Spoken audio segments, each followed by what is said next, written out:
زه حمید الله ډبروال سره د میلمه شاعر دا وخت په مامون پبلیک سکول سیوی کې ناست یو.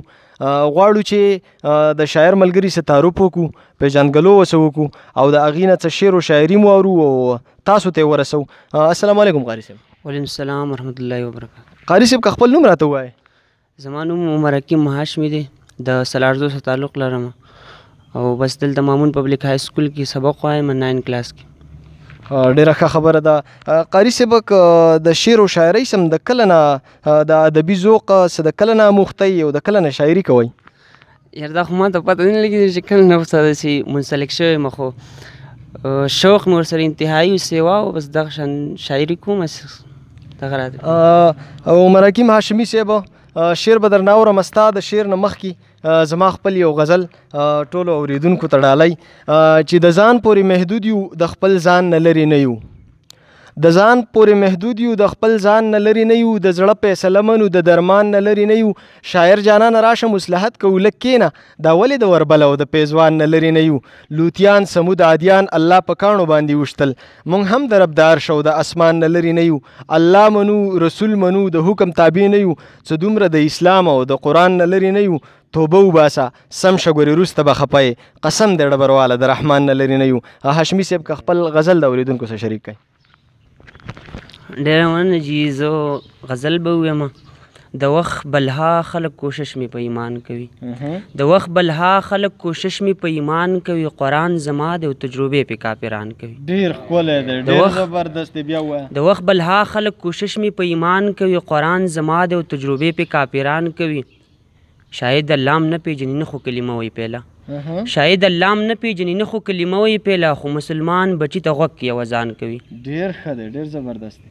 او ستا په تخلیق کې چې بلها فکر سوچونه کوي، ستا په تخلیق کې چې بلها فکر سوچونه کوي، زما په خیال چې رب هغه شاعران کوي. ډېر ښه دی، زبردست. غزل درته وایم چې د چا په ناز او په عادات څه کومه، د چا په ناز او په عادات څه کومه، دنیا پانی د په دنیا څه کومه. د بدامنۍ غش روغ پرې نه ښودم، د بدامنۍ غش روغ پرې نه ښودم، زه اوس د امن په صدا څه کومه. ډېر ښکلی، ډېر زبردست. په سترګو ړوند یم څه نشم لیدی، په سترګو ړوند یم څه نشم لیدی، نو په تیاره کې په رڼا څه کومه. ښکلی دی. او حق دې پټ کړی د حق نه ښکاره کې، حق دې پټ کړی د حق نه ښکاره کې، ستا په بلها علم ملا څه کومه. ډېر ښه دی، یو ځل بیا ووایه. حق دې پټ کړی دی، مننه. حق دې پټ کړی د حق نه ښکاره کې، ستا په بلها علم ملا څه کومه.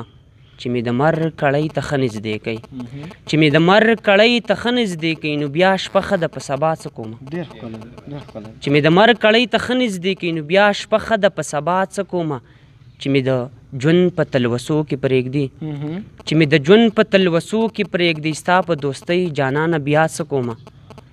او چې مې بغیر د پیره هر کار سم دی، چې مې بغیر د پیره هر کار سم دی، نو په ګرجه د پیر بابا څه کومه. ډېر خوندور، یو ځل بیا ووایه. چې مې بغیر د پیره هر کار سم دی، نو په ګرجه د پیر بابا څه کومه. اخرین مقطع درته وایم چې ماله د زړه ډاډ راکړه یاره د خولې نه دی په کار، ماله د زړه ډاډ راکړه یاره د خولې نه دی په کار، زه هاشمي تش په وا وا وا څه کوم. ډېر ښه دی، ډېر ښه دی. کتونکو عمر حکیم هاشمي صاحب هم اورېدو، دا یې زموږ سره اولنۍ مرکه وه. زموږ کوشش او مقصد هم دا دی چې ورک لالونه ستاسو مخې ته کړو او هغه تاسو واورئ. یقیني د عمر حکیم هاشمي صاحب په شعر کې ماته ډېر څه ښکاره شو، ډېر داسې خبرې او ډېر هغه خیالونه چې هغه موږ د زړو شاعرانو په خیالونو کې نه دي کتلي. الله تعالی دې وکړي چې دیو شاعرۍ له دوام ورکړي او د دیو د شاعرۍ نه مسلمانانو او ټول امت او خصوصا پښتنو ته پیدا ورسي. ډېره مننه.